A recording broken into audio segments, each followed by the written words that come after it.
আল্লাহ পাক রব্বুল আলামিন কোরআনুল কারীমে যত উপদেশ আর যত ঘটনা বর্ণনা করেছেন, এর মধ্যে পরিপূর্ণ ঘটনা বর্ণনা করেছেন ইউসুফ আলাইহিস সালাতু ওয়াস সালাম। অন্যান্য নবীদের ঘটনা আল্লাহ তাআলা আংশিক বর্ণনা করেছেন, খণ্ড খণ্ড বর্ণনা করেছেন, কিন্তু নবী ইউসুফ আলাইহিস সালাতু ওয়াস সালামের জীবনী, পূর্ণাঙ্গ জীবনীটাই আল্লাহ তাআলা কোরআনে উল্লেখ করেছেন একটা সূরা দিয়ে। অন্য নবীদের ঘটনা আল্লাহ পরিপূর্ণ বর্ণনা করলেন না, ইউসুফ আলাইহিস সালামের ঘটনা পূর্ণ বর্ণনা করার কারণ কি? এর একটা কারণ হলো ইউসুফ আলাইহিস সালাতু ওয়াস সালামের জীবনী বর্ণনা করার উদ্দেশ্য হলো নবীজিকে পরিপূর্ণরূপে সান্ত্বনা দেওয়া। যে সময় নবীজির আপনজন পুরা মক্কাবাসী নবীজির বিরুদ্ধে চলে গিয়েছিল, নবীজিকে আল্লাহ তাআলা সান্ত্বনা দিয়ে সূরা ইউসুফ নাজিল করে জানিয়ে দিলেন, আপনার ক্ষেত্রে এমন ঘটনা ঘটছে তা নয়, বরং পূর্বের জামানার ইউসুফ নবীর বেলাও এমন একটা ঘটনা ঘটছে যে তার পরিবার পরিজনের মধ্যে তার আপন ভাই, তার নিজ ভাই তার সাথে শত্রুতা পোষণ করেছে, তাকে হত্যার চেষ্টা করেছে, কিন্তু তারা তাকে হাজার চেষ্টা করার পরেও হত্যা করতে পারে নাই, বরং সর্বশেষ বিজয় আল্লাহ তাআলা ইউসুফকেই দান করেছেন। সুবহানাল্লাহ। ঠিক তেমনি ভাবে পুরা মক্কা আপনার বিরোধিতা করলে কি হবে, সর্বশেষ বিজয় আমি আল্লাহ আপনাকেই দান করব। এটা সান্ত্বনা দেওয়ার জন্য। আরেকটা কারণ হলো সূরা ইউসুফের মধ্যে পারিবারিক জীবন কিভাবে মানুষ পরিচালনা করবে, সামাজিক জীবন মানুষ কিভাবে পরিচালনা করবে, রাষ্ট্রীয় জীবন মানুষ কিভাবে পরিচালনা করবে, এই পূর্ণাঙ্গ বিধান আল্লাহ তাআলা সূরা ইউসুফের মধ্যে দিয়ে দিয়েছেন। এজন্য ইউসুফ আলাইহিস সালাতু ওয়াস সালামের জীবনী পরিপূর্ণরূপে আল্লাহ তাআলা কোরআনে বর্ণনা করেছেন। আল্লাহ তাআলা ইউসুফ আলাইহিস সালাতু ওয়াস সালামের ঘটনাটাকে আহসানাল কসাস বলছেন, সমস্ত ঘটনার মধ্যে শ্রেষ্ঠ ঘটনা বলে আখ্যায়িত করেছেন।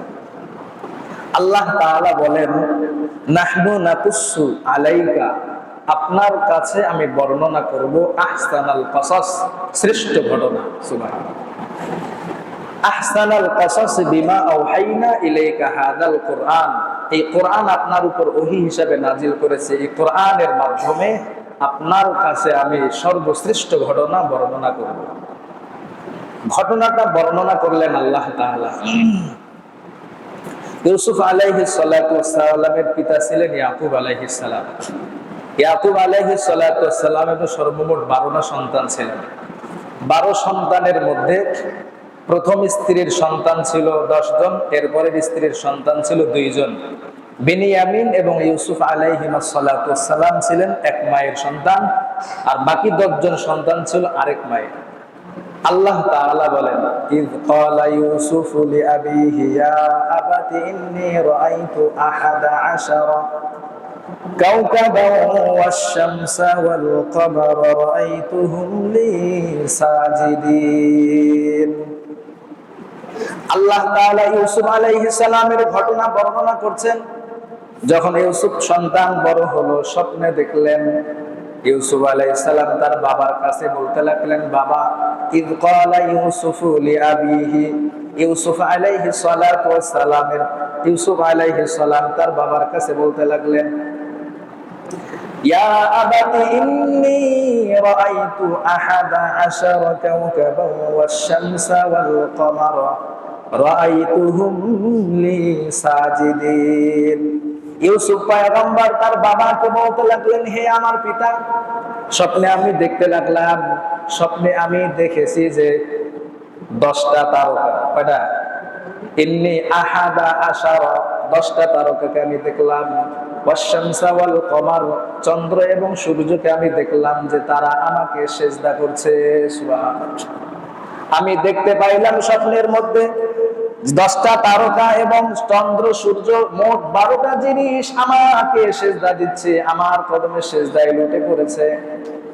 এবার বাবা তো নবী, বাবাও তো বুঝতেছেন যে স্বপ্নটা কেমন, স্বপ্নের ব্যাখ্যা কি, এটা আমি পরে বলবো, পরে বললে আপনারা ভালো মতো বুঝবেন। তো সন্তান বলতেছে, বাবা, তারকা দেখলাম 10টা আমাকে সেজদা দিচ্ছে এবং চন্দ্র সূর্য দেখলাম আমাকে সেজদা দিচ্ছে। বাবা বুঝতে পারলেন আল্লাহ তাআলা তোমাকে নবী বানাবেন, কারণ এমন স্বপ্ন আল্লাহ তোমাকে দেখিয়েছেন, এটা নবী বানানোর একটা মাধ্যম। বাবা বুঝতে পারলেন যে আল্লাহ তাআলা তোমাকে অলৌকিক কিছু দান করবেন। অতএব সন্তানকে বাবা বলতে লাগলো, ইয়া বুনাইয়া লা তাকুসুস রুয়াকা আলা ইখওয়াতিকা ফায়াকিদু লাকা কাইদা। সন্তান বাবাকে স্বপ্নের কথা বললেন, বাবা এবার সন্তানকে বলল, সাবধান, যে স্বপ্ন তুমি দেখেছো এই স্বপ্নের কথা তোমার ভাইদেরকে বলবা না। যে স্বপ্ন তুমি দেখেছো এই স্বপ্নের কথা তোমার ভাইকে বলবা না। কেন? কারণ এই স্বপ্ন যদি তোমার ভাইয়ের কাছে বলে দাও, ফায়াকিদু লাকা কাইদা, তাহলে তোমার ভাইয়েরা তোমার বিরুদ্ধে ষড়যন্ত্র আঁকবে, তোমার বিরুদ্ধে ষড়যন্ত্রে লেগে যাবে। অতএব তুমি যে স্বপ্নটা দেখছো এই স্বপ্নের কথা তোমার ভাইদেরকে বলবা না। এখন এখানে একটা প্রাসঙ্গিক আলোচনা।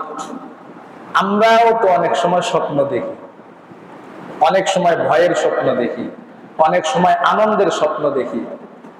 রাসূল করিম সাল্লাল্লাহু আলাইহি ওয়াসাল্লাম বলেন, আমরা অনেক সময় স্বপ্ন দেখি, স্বপ্ন হইল 3 ভাগে বিভক্ত। কয় ভাগে? 3 ভাগ। স্বপ্ন হইল 3 প্রকার। قال রাসূলুল্লাহ সাল্লাল্লাহু আলাইহি ওয়াসাল্লাম, আল্লাহর নবী বলেন, ইযা ইকতারাবাজ জামানু লাম তাকাদ তাকযিবু রুয়াল মুমিন। আল্লাহর হাবিব বলেন, যখন কিয়ামত নিকটবর্তী হয়ে যাবে মুমিনদের স্বপ্ন বাস্তবায়িত হতে থাকবে। মুমিনরা যে স্বপ্ন দেখবে ওই স্বপ্ন বাস্তবায়িত হবে যখন কিয়ামত নিকটবর্তী হবে। এরপরে আল্লাহর হাবিব বলেন, রুয়াল মুমিন জুজউম মিন 46 জুজআম মিন নবুওয়াহ। আল্লাহর হাবিব বলেন, মুমিনরা যে স্বপ্ন দেখবে, মুমিনদের স্বপ্ন হলো নবুয়তের 46 ভাগের 1 ভাগ। সুবহানাল্লাহ। নবুয়ত থাকবে না, তবে মুমিনরা অনেক সময় স্বপ্ন দেখবে, স্বপ্নটা বাস্তবায়িত হবে কিয়ামতের নিকটবর্তী সময়। এরপরে বলেন, আর রুইয়া সালাসুন, স্বপ্ন হলো 3 প্রকার। 1 নাম্বার হলো হাদিসুন নাফস, আমরা অনেক সময় মনে মনে কল্পনা করি, ঘুমের মধ্যে গিয়ে ওই কল্পনাটাই দেখি। এটা হলো 1 নাম্বার স্বপ্ন, হলো মনের কথা, মনের আবেগটা আমরা স্বপ্নের মধ্যে দেখি।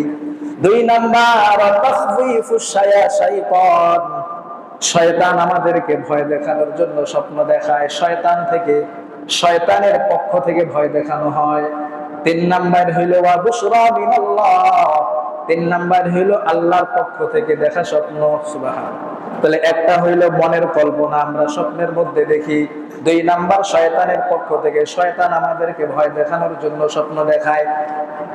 3 নাম্বার হইলো আল্লাহর পক্ষ থেকে সুন্দর ভালো স্বপ্ন। আল্লাহর হাবিবের সাহাবী আবু হুরায়রা রাদিয়াল্লাহু তাআলা আনহু বর্ণনা করেন, আসলে মানুষ খারাপ নকশ দেখতে পারে। আল্লাহর রাসূলের কাছে একজন লোক আগমন করলেন, জাআ ইলান নবী সাল্লাল্লাহু আলাইহি ওয়াসাল্লাম, আল্লাহর রাসূলের কাছে একজন লোক আগমন করলেন। আগমন করার পর আল্লাহর রাসূলকে বলতে লাগলেন, ইয়া রাসূলুল্লাহ, ইন্নী রাআইতু রাসি দুরিবা, আমি স্বপ্নে দেখলাম আমার মাথায় আঘাত করা হইতেছে। আমরা অনেক সময় স্বপ্ন দেখি না, যে মানে আকাশ থেকে পড়তেছি বা ভূতের স্বপ্ন দেখতেছি, ভয় পাওয়ার মতো স্বপ্ন। তো সাহাবী আল্লাহর রাসূলকে বলতে লাগলেন, ইয়া রাসূলুল্লাহ, স্বপ্নে দেখতেছি যে আমার মাথায় আঘাত করা হচ্ছে। আঘাত করতে করতে এমন পর্যায়ে চলে গেছে যে ফায়াতারা হাদু বিহি, যে আমার মাথাটা আমার শরীর থেকে আলাদা হয়ে যাচ্ছে, আমার শরীর থেকে আমার মাথা আলাদা হয়ে যাচ্ছে। এরপরে আমি করলাম কি, আমার মাথাটা ধরে আবার লাগাই দিলাম। এরকম অবাস্তব কিছু স্বপ্ন আমরাও দেখি। তো মনে করেন আপনি আকাশে উঠতেছেন, উঠতে উঠতে উঠতে হঠাৎ করে পড়ে গেলেন, এরকম কিছু স্বপ্ন। এটা হাদিস। আল্লাহর রাসূলকে বলতে লাগলেন, ইয়া রাসূলুল্লাহ, স্বপ্নে দেখলাম আমার মাথায় আঘাত করা হচ্ছে, আমার মাথা আলাদা হয়ে গেছে, আমার মাথাটা নিয়ে আবার আমার শরীরের মধ্যে জোড়া দিলাম। আল্লাহর হাবিব বললেন, এটা হলো ইয়ামিদুশ শাইতান ইলা আহাদিকুম, অনেক সময় শয়তান তোমাদের সাথে তামাশা করে, অনেক সময় শয়তান তোমাদের সাথে তামাশা করে, শয়তান তোমাদেরকে ভয় দেখানোর জন্য অনেক সময় এই স্বপ্নগুলো দেখায়। আল্লাহর রাসূল বলেন, সাবধান, ফালা ইয়াকুসুহু, এই সমস্ত স্বপ্ন দেখার পর তোমরা স্বপ্নগুলো কারো কাছে বর্ণনা করবা না। তাহলে স্বপ্ন তিন প্রকার। অনেক সময় শয়তানের পক্ষ থেকে স্বপ্ন দেখানো হয়, ভয় দেখানোর জন্য দেখানো হয়, তবে এই স্বপ্নগুলো কারো কাছে বলা যাবে না। আল্লাহর রাসূল বলেন, স্বপ্ন এমন একটা জিনিস, আর রুইয়া আলা রিজলি তাইরিন, যখন মানুষ কোন স্বপ্ন দেখে যে স্বপ্নটা খারাপ স্বপ্ন, এই খারাপ স্বপ্নটা পাখির পায়ের মধ্যে ঝুলন্ত থাকে। পাখি উড়ায় না, তো উড়ন্ত পাখির পায়ের মধ্যে, পায়ের উপর স্বপ্ন ঝুলন্ত থাকে, মালাম তুবার, যতক্ষণ পর্যন্ত স্বপ্নর ব্যাখ্যা করা না হয়। আপনি স্বপ্ন দেখছেন, স্বপ্ন কারো কাছে বলেন নাই, আপনার এই স্বপ্ন পাখির পায়ের উপর ঝুলন্ত অবস্থায় থাকবে। যখন এই স্বপ্ন ব্যাখ্যা করা হবে, তখন এই আল্লাহর রাসূল বলেন, ফাইদা উবিরাত, যখন স্বপ্নটা ব্যাখ্যা করা হয়, আপনি আরেকজনের কাছে স্বপ্ন বলছেন, স্বপ্নের ব্যাখ্যা করা হয়েছে, আল্লাহর হাবিব বলেন, যখন স্বপ্নের ব্যাখ্যা করা হয়, ওয়াকাত, সাথে সাথে স্বপ্নটা সংগঠিত হয়ে যায়। আপনি যে স্বপ্ন দেখছেন আরেকজনের কাছে বর্ণনা করছেন, ওই বান্দা যে আপনার স্বপ্নটাকে যেভাবে ব্যাখ্যা করবে, আপনার জীবনে ওইভাবে প্রতিফলিত হবে। এজন্য হাদিসের শেষে আল্লাহর হাবিব বলে দিলেন, তোমরা এই সমস্ত যখন স্বপ্ন দেখবা, কারো কাছে বর্ণনা করবা না। লা ইয়াকুসুহু ইল্লা ওয়াদিন আও যী রাইন। আল্লাহর হাবিব বলেন, কারো কাছে স্বপ্ন বর্ণনা করবা না, তবে যদি একান্তই বলতেই হয়, আমানতদার ব্যক্তি এবং যে ব্যক্তি স্বপ্নের ব্যাখ্যা জানে তাদেরকে বলবা। এছাড়া কাউকে স্বপ্নের কথা বলবা না। কারণ ইউসুফ আলাইহিস সালামকে তার বাবা নিষেধ করেছিলেন, বাবা তোমার স্বপ্নটা তোমার ভাইয়ের কাছে বলবা না, কারণ তোমার স্বপ্নের কথা যদি তোমার ভাইয়ের কাছে বর্ণনা করো, তাহলে তোমার পিছনে তারা ষড়যন্ত্রে লেগে যাবে। এজন্য স্বপ্ন দেখার পর স্বপ্ন কারো কাছে না বলা। ইউসুফ আলাইহিস সালাতু ওয়াস সালাম স্বপ্ন দেখলেন, বাবার কাছে বর্ণনা করলেন, বাবা বললেন, তোমার স্বপ্নের কথা তোমার ভাইয়ের কাছে বলবা না, কারণ তোমার ভাইয়েরা তোমার স্বপ্নের কথা জানতে পারলে তোমার পিছনে তারা ষড়যন্ত্রে লেগে যাবে। লা তাকুসুস রুয়াকা আলা ইখওয়াতিকা, তোমার ভাইয়ের কাছে তোমার স্বপ্নের কথা বর্ণনা করবা না। ফায়াকিদু লাকা কাইদা, যদি তোমার স্বপ্নের কথা তাদের কাছে বর্ণনা করো, তাহলে তারা তোমার ষড়যন্ত্রে লিপ্ত হবে। ইন্নাশ শাইতানা লিল ইনসানি আদুউম মুবিন, কারণ শয়তান হলো মানুষের জন্য প্রকাশ্য শত্রু। লাকাদ কানা ইউসুফ, এরপরে যখন স্বপ্ন দেখলো, বাবার কাছে বর্ণনা করলো, সন্তান, এদিকে তো 11 জন সন্তান। লাকাদ কানা ফি ইউসুফা ওয়া ইখওয়াতিহি আয়াতুল লিসাইলিন, আল্লাহ তাআলা বলেন, ইউসুফ এবং তার ভাইয়ের ব্যাপারে মক্কার কাফেররা যে প্রশ্ন করে, ইউসুফ আলাইহিস সালাম এবং তার ভাইদের মধ্যে সুন্দর সুন্দর উপদেশ রয়েছে।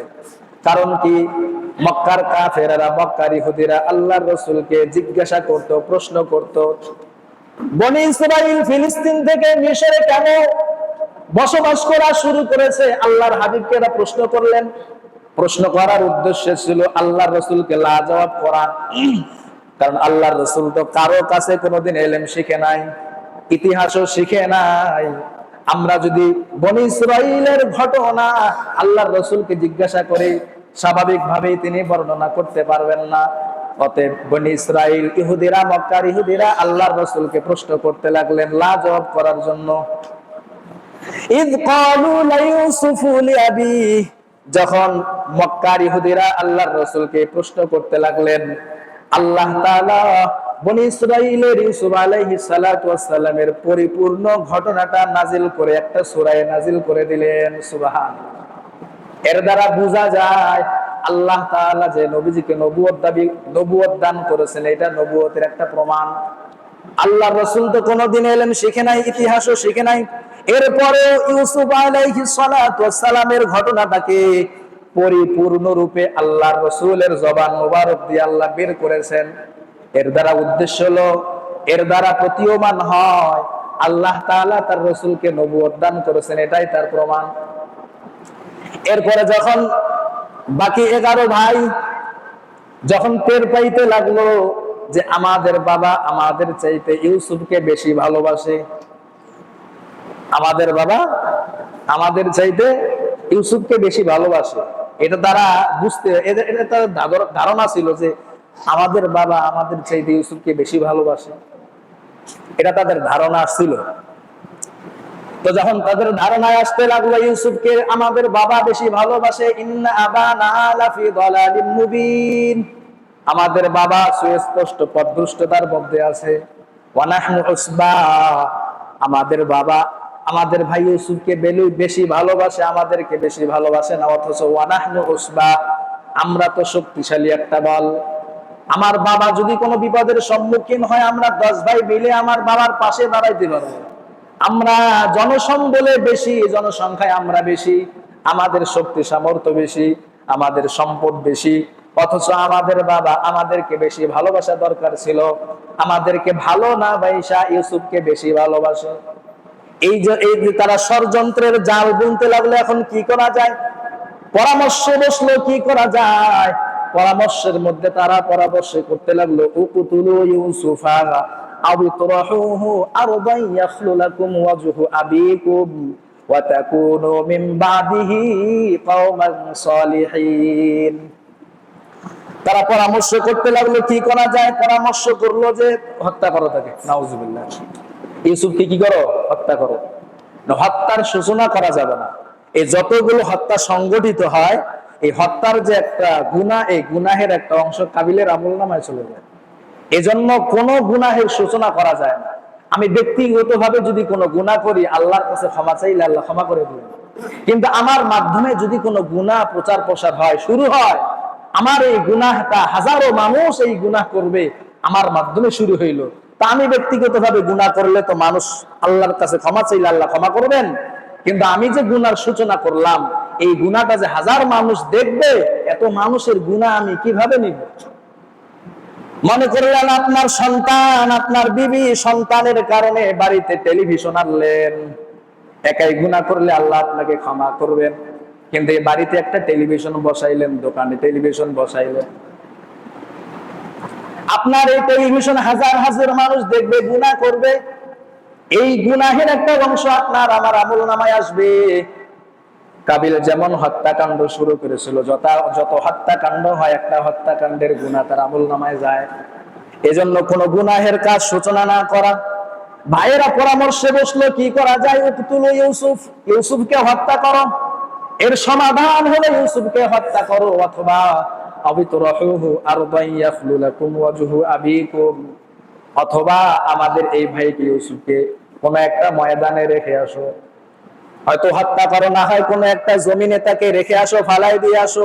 ওয়া তাকুনু মিন বাদিহি কওমান সালিহিন, এটা তো গুনাহ তারাও জানে। মানুষকে হত্যা করা, মানুষকে বনবাসে দিয়ে আসা, মানুষকে তার ঘরবাড়ি থেকে অন্য জায়গায় নিয়ে যাওয়া, এটা গুনাহের কাজ, তারাও জানে। জানার পরে কাজটা করলো, কাজ করার পর তারা ভাবতে লাগলো এটা তো গুনাহের কাজ। তাকুনু মিন বাদিহি কওমান সালিহিন, এই গুনাহের কাজ করার পর আমরা ভালো হয়ে যাব। আমাদের অনেক সময় মনে আসতে পারে এখন যে গুনাহটা করেছে, এই গুনাহ করার পর তওবা করলে তো আল্লাহ তওবা কবুল করবেন। অতএব গুনাহ করে, গুনাহ করার পর ভালো হয়ে যাব।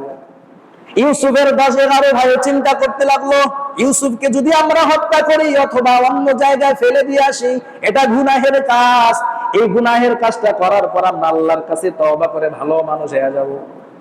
অথচ এক্ষেত্রে যতক্ষণ পর্যন্ত বান্দার কাছে ক্ষমা চাওয়া না হবে, ততক্ষণ পর্যন্ত আল্লাহ ক্ষমা করবে না। এই যে একটা হিতাহিত জ্ঞান তাদের ছিল না। অথচ এই 10 ভাইয়ের বিবেক বুদ্ধি জ্ঞান অনেক ছিল। তাদের জ্ঞান, তাদের বুদ্ধি কেমন ছিল, একটা ঘটনা আপনাদেরকে এর আগে বলছিলাম, গাভীর ঘটনা। তো এই 10 ভাইয়ের যে বুদ্ধি ছিল, কিন্তু এখানে তাদের বুদ্ধিটা হারাই গেছে। তো 10 ভাই চিন্তা করলো হত্যা যদি করি অথবা তাকে যদি অন্য কোথাও নিয়ে ফেলে দিয়ে আসি, তাহলে তো কেস সমাধান হয়ে গেল, আমাদের বাবা আমাদের প্রতি আসক্ত হয়ে যাবে। ক্বালা কাইলুম মিনহুম লা তাকতুলু ইউসুফ, 10 ভাইয়ের মধ্যে যিনি বড় ভাই ছিল, লিডার, বড় ভাই চিন্তা করলো না রে, ইউসুফকে হত্যা করা যাবে না, তোমরা ইউসুফকে হত্যা করিও না। হত্যা না কইরা বরং একটা গভীর কূপের মধ্যে তাকে ফেলে দিয়ে আসো। গভীর কূপের মধ্যে ইউসুফকে ফেলে দিয়ে আসো। তো গভীর কূপের মধ্যে যদি আমরা ফেলে দিই, হতে পারে কোন এক কাফেলা আমাদের ভাইকে তুলে নিয়ে তারা নিয়ে যাবে, তারা বিক্রি করে দিবে, এটা হতে পারে। তো 10 ভাই মিলে বুদ্ধি করলো, এবার বাবার কাছে চলে গেল, বাবার কাছে গিয়ে বললো আরসিল মা'ানা, আরসিলহু মা'ানা গাদান ইয়ারতা ওয়া ইয়ালআব। বাবার কাছে গিয়ে বলতে লাগলো, বাবা আমাদের ভাই ইউসুফকে আমাদের সাথে আগামীকাল পাঠিয়ে দেন, আমাদের ভাই আমাদের সাথে খাবে দাবে আর খেলাধুলা করবে, আমাদের ভাইকে দেখাশোনা আমরা করব, আমাদের ব্যাপারে আপনি অন্যরকম কিছু মনে করিয়েন না, ইউসুফের ব্যাপারে আমাদেরকে খারাপ মনে ভাববেন না, খারাপ ভাববেন না, আগামীকাল ইউসুফকে আমাদের সাথে পাঠিয়ে দেন। এবার বাবাই বলতে লাগলো, ইন্নী লা ইয়াহজুনুনি আন তাযহাবু বিহি ওয়া আখাফু আইয়াকুলাহু যিবু ওয়া আনতুম আনহু গাফিলুন। এবার বাবাই তো টের পাইছে, কারণ বাবা তো নবী একজন, বাবাই টের পাইছে, বাবাই বলতে লাগলো, তোমরা আমার সন্তান ইউসুফকে নিয়ে যাইবা, আমার ভয় হয় তোমরা যদি আমার সন্তানকে নিয়ে যাও আমার বড় কষ্ট হয়ে যাবে, অথবা তোমরা আমার সন্তানকে যদি নিয়ে যাও তোমাদের অমনোযোগিতার কারণে আমার সন্তানকে বাঘে খেয়ে ফেলবে, বাঘেই খেয়ে ফেলবে, তোমরা যদি আমার সন্তানকে নিয়ে যাও এটা তো আমার কষ্ট হয়ে যাবে, কারণ সন্তানের বিচ্ছেদ মা বাবার জন্য সবচেয়ে বেশি কষ্টকর। এজন্য প্রয়োজন ছাড়া সন্তানকে কোথাও না পাঠানো, কারণ সন্তানের প্রতি যে একটা মা বাবার মায়া, সন্তান কোথাও গেলে মানসিক ভাবে মা বাবার মেধায় চাপ পড়ে, এজন্য প্রয়োজন ছাড়া সন্তানকে কোথাও না পাঠানো। তো ইয়াকুব আলাইহিস সালাতু ওয়াস সালাম বলতে লাগলেন, তোমরা আমার সন্তানকে নিয়ে যাইবা, এটা তো আমার কষ্টের বিষয়, অথবা তোমাদের অমনোযোগিতার কারণে আমার সন্তানকে বাঘে খেয়ে ফেলবে। এবার 10 ভাই বাবাকে সান্ত্বনা দেওয়ার জন্য বলতে লাগলো, বাবা কোনো টেনশন করবেন না, ওয়া ইন্না লাহু লাহাফিজুন, আমরা আপনার সন্তান ইউসুফকে আমরা দেখে শুনে রাখবো, হেফাজতে রাখবো, আপনি কোনো টেনশন করবেন না। এবার পরের দিন তারা সব ভাই ইউসুফ আলাইহিস সালামকে নিলেন, ফালাম্মা যাহাবু বিহি ওয়া আজমাউ আইয়াজআলুহু ফি গায়াবাতিল জুব্বি।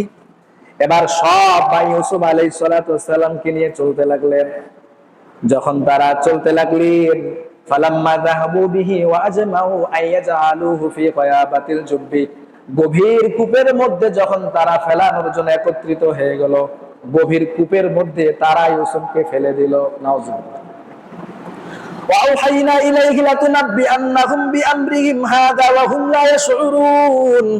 যখন তারা ইউসুফকে কূপের মধ্যে ফেলে দিল, এখন চিন্তায় পড়ে গেল, এবার বাবার কাছে যদি ফেরা যায়, বাবার কাছে কি জবাব দিল? জবাব তারা আগে আগেই রেডি করছে, বাবার কাছে গেলে কি জবাব দিব এটা আগেই রেডি করে রাখছে তারা। কূপে ফালানোর পর বাবার কাছে চলে আসলো, বাবার কাছে আসার পর কেমনে বাবাকে জবাব দিবে, তারা পরামর্শ করলো বাবার কাছে গিয়ে কি জবাব দিব। পরামর্শের মাধ্যমে সিদ্ধান্ত নিল, বাবার কাছে আমরা কান্নারত অবস্থায় উপস্থিত হব। নাউজুবিল্লাহ, কান্নারত অবস্থা মানে কান্নার ভান ধরবো। আমরাও তো আমাদের সমাজে অনেক মানুষ কান্নার ভান ধরে, তো 10 ভাই কান্নার ভান ধরলো, ভান ধরার পর বাবার কাছে আসলো, বাবা জিজ্ঞাসা করলো কান্না করো কেন?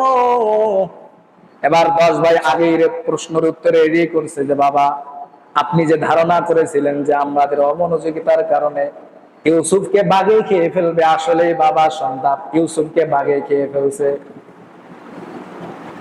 ঈশা আইয়াবুকুন, কান্নারত অবস্থায় সন্ধ্যা বেলায় বাবার কাছে আসলো, বাবাই জিজ্ঞাসা করলো ইউসুফ কোথায়? তারা কান্না করে। কয় কেন কান্না করো? কয় বাবা আপনি যে ধারণা করেছিলেন ইউসুফকে বাঘে খেয়ে ফেলবে, আসলেই বাঘে খেয়ে ফেলছে। তাহলে প্রথম প্রশ্নের জবাব দিল, কান্নারত অবস্থায় আসলো। দ্বিতীয় জবাব হইল বাবা বাঘ খেয়ে ফেলছে ইউসুফকে।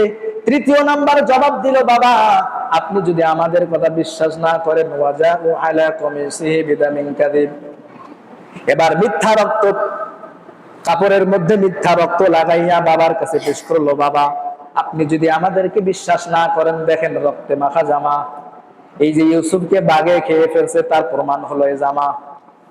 তো বাবার কাছে যখন জামা দিল, বাবার কাছে যখন জামা উপস্থিত করা হলো, বাবা যখন জামা দেখলো, বাবা বলতে লাগলো, হায় রে কপাল, আমার ইউসুফকে বাঘে খেয়ে ফেললো, কিন্তু জামার কোনো ক্ষতি হইল না, জামার ক্ষতি নেই। তো বাঘে খেয়ে ফেললো তো জামা ছিঁড়তো না, কিন্তু এরা বাবার কাছে জামা পেশ করলো, বাবায় জামা হাতে নিয়ে দেখে যে না, এটা তো জামার মধ্যে শুধু রক্ত, লাল রং, কিন্তু জামার মধ্যে তো কোনো সিরা ফারা কিছুই নেই। এবার বাবাই বলতে লাগলো ফাসাবরুন জামিল, এখন তো আমার ধৈর্য ধারণ করা ছাড়া কোনো উপায় নাই, ধৈর্য ধারণ করলাম। ওয়াল্লাহুল মুস্তাআনু আলা মা তাসিফুন, তোমরা আমার কাছে যা বর্ণনা করছো এই ব্যাপারে আমি আল্লাহর কাছে সাহায্য প্রার্থনা করি, আল্লাহ তাআলা এর বিনিময় একদিন না একদিন আমাকে দিয়ে দিবেন। তো ইউসুফ আলাইহিস সালাতু ওয়াস সালাম কূপের মধ্যে পড়ে রইলেন। এইদিকে তারা তিন প্রমাণ বাবার কাছে উপস্থিত করলো। কিছুদিন যাওয়ার পর ওয়াজাআত সাইয়ারাতুন ফারসালু ওয়ারিদাহুম ফাআদলা দালওয়া, কিছুদিন পর ওই রাস্তা দিয়ে কূপের পাশ দিয়ে একদল বাণিজ্যিক কাফেলা যাচ্ছিল ওই রাস্তা দিয়া। তো পানির পিপাসা লাগছে, পাশে দেখতে পেলেন একটা কূপ। তো চিন্তা ভাবনা করে দেখলো এই কূপের মধ্যে যদি পানি পাওয়া যায় তাহলে তৃষ্ণা মিটানো যাবে। বালতি নিক্ষেপ করলেন কূপের মধ্যে, বালতি উঠালেন, বালতি উঠায় দেখলেন যে পানি উঠেনি, একটা সুন্দর একটা টকবগে ছেলে, সুবহানাল্লাহ, সুন্দর একটা ছেলে উঠছে। যেই বান্দা কূপের মধ্যে পানি বালতি ফেলছে, বালতি উঠায়া দেখে একটা সুন্দর ছেলে, সে বলতে লাগলো ক্বালা ইয়া বুশরা হাদা গুলাম, এই কূপের মধ্যে তো একটা সুন্দর ছেলে পাইছি, সুন্দর গোলাম পাইছি। বাকি কাফেলার লোকদেরকে ডাকতে লাগলেন, তারা চলে আসলো, দেখলো সুন্দর একটা ছেলে।